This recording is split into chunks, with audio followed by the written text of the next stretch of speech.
Here are five rookies I hate heading into the 2025 NFL draft. Look, we're going to start out with Shedeur Sanders, and I don't think he'll be ever a top 20 NFL quarterback. He'll get drafted. He'll have an opportunity probably to start day one, but I still have certain issues. Here are my issues.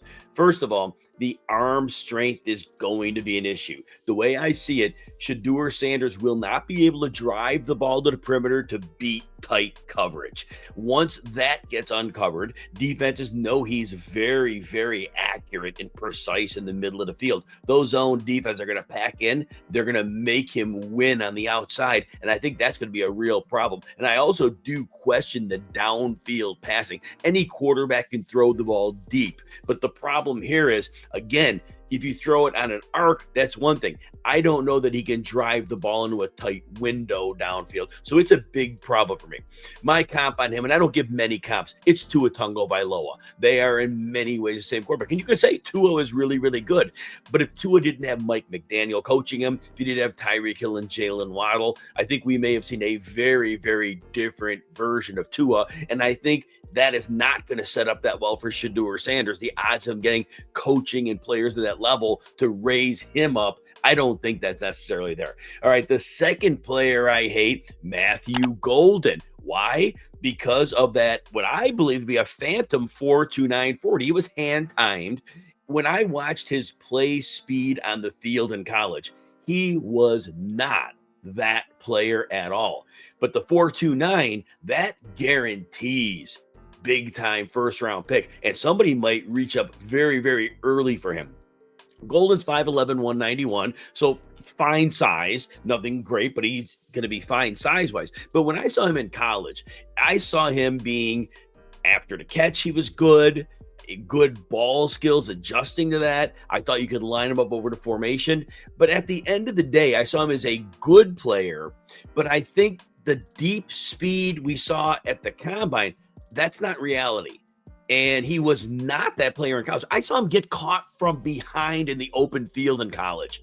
That was an issue. So that said, again, we like these players. I'm saying I hate them. We like them, but we don't like them for how they're being rated, which leads me to number 3, Omarion Hampton, who is everybody or most everybody's second player at running back on the draft board. And that's going to be the true for the NFL teams as well. But when I try to rectify this, he's 6'2", 221. We love the size. And we knew the 40-yard dash was not going to be great at 221. He was 50th percentile, and that was fine. And the explosiveness drills, those were great, 83rd percentile. The problem was the agility drills. It was 14th percentile. And that shows the player we saw in college. He is able to overpower people. He can run through them, short area burst, vision and patience, but he doesn't have wiggle. And ultimately in the NFL, if you're a straight line runner, look, Derrick Henry's Derrick Henry. He's a unicorn. This isn't Derrick Henry. And he will have some good runs. And I know he caught a lot of passes in college. He does not profile to me as a receiver. Yeah, he'd run the pivot routes and get open for receptions in college. I don't see him as a real threat as an NFL receiver. And so now we're looking at a 2-down back. And we're not looking at Derrick Henry here. We're looking at a good back. The lack of agility to me is going to be an issue. So I think ultimately he's going to be a good player, but he's a 2-down grinder with red zone, of course. But again, to be the second running back in the draft, I don't think he's that player. I think we need a 3-down player for that. So that's it. The next player I hate in this draft is Jack Bech. And Jack Bech, and depending, some people like him, some people don't. I just think he's too slow. In his testing, 6'1", 214, okay, 36th percentile agility. This is for a guy who's going to need to make his living getting open quickly in the NFL. I see that's a problem. 47th percentile explosiveness. That means getting off the block. He's slow getting off the blocks. And if you're already a possession receiver who's slow to start and who might have to play in the slot, but you don't have good agility and you don't have good explosiveness, that's a real problem. Sure, he was very physical in college, but do you think at 214 he's going to be powering people around the NFL? I don't think so. Good hands in college, and that definitely relates 100%. Again, he could play outside or in the slot, but if you can't show the agility or the explosiveness, I'm very concerned.